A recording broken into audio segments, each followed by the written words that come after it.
Do you remember where you were in the summer of 2016? It feels like a lifetime ago, doesn't it? The world was a completely different place, but there was this one little show that quietly dropped on Netflix, featuring a bunch of kids playing Dungeons and Dragons in a basement.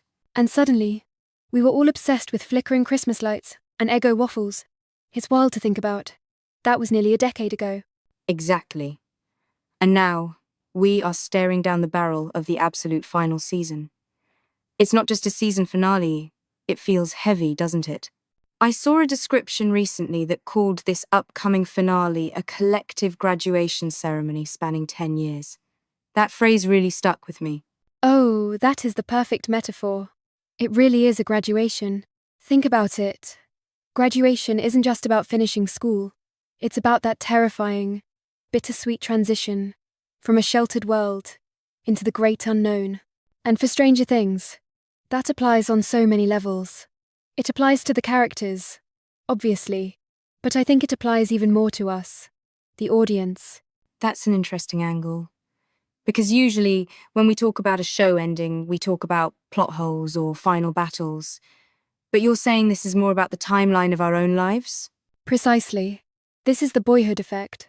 We didn't just watch these actors grow up. We aged alongside them.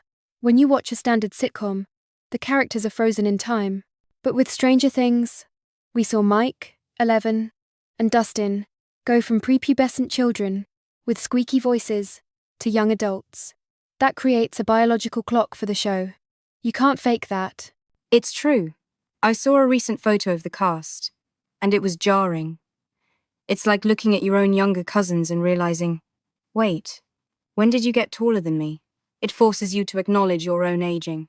So, this finale is essentially us acknowledging that an era of our own lives is closing. And that's where the graduation emotional weight comes from. For a lot of the audience, this show defined their late teens or their 20s. It was the first massive, global water cooler show of the streaming era. Before this, we had Game of Thrones, but Stranger Things was the first time the entire world seemed to binge something simultaneously on a platform. It really was the flagship of the Netflix era. But going back to the story itself, how do you think this graduation theme is going to play out in the narrative? Because usually, graduation means leaving town. But in Hawkins, leaving town usually means, well, running away from a hellscape. Or dying. But narrative-wise, I think the show has been building toward the idea that you have to put away childish things. The upside down has always been a metaphor for trauma, for the dark underbelly of suburbia that kids ignore. To graduate, they have to stop just surviving it and actually defeat it, which means destroying their connection to childhood. They have to break the game board. That sounds incredibly painful.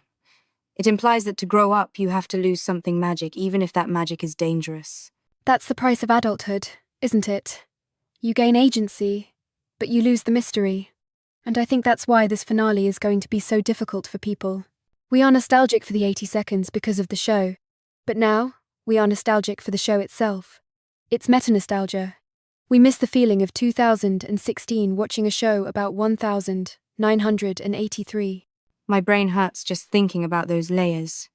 But it makes sense. It's a double layer of the good old days. So, if this is a graduation ceremony, who is the valedictorian? Is it 11? Or is it the town of Hawkins itself? I think the valedictorian is the friendship dynamic. That sounds cheesy. I know. But the core thesis of the show has always been that institutions fail you, the government fails you, the scientists fail you. Even the parents are often clueless. The only thing that saves you is your party, your tribe. The graduation speech here is basically, the world is burning, but we have each other. Which is a very Gen Z sentiment, honestly. It is. And that's why it spans generations. But here is the darker question. In every graduation, friends drift apart. That's the tragedy of it. You throw your caps in the air, you hug, and then you go to different colleges, and eventually stop calling. Does Stranger Things have the guts to do that? To give us a happy ending, where they save the world, but they don't stay together? Wow. That would be more heartbreaking than any character death.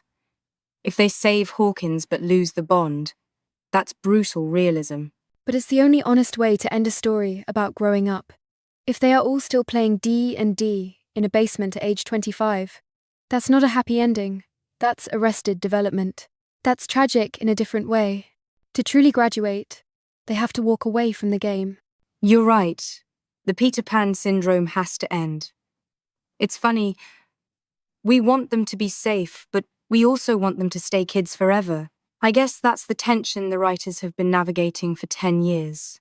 And that's why the finale is going to be a cultural event. It's the closing of a distinct chapter in pop culture history.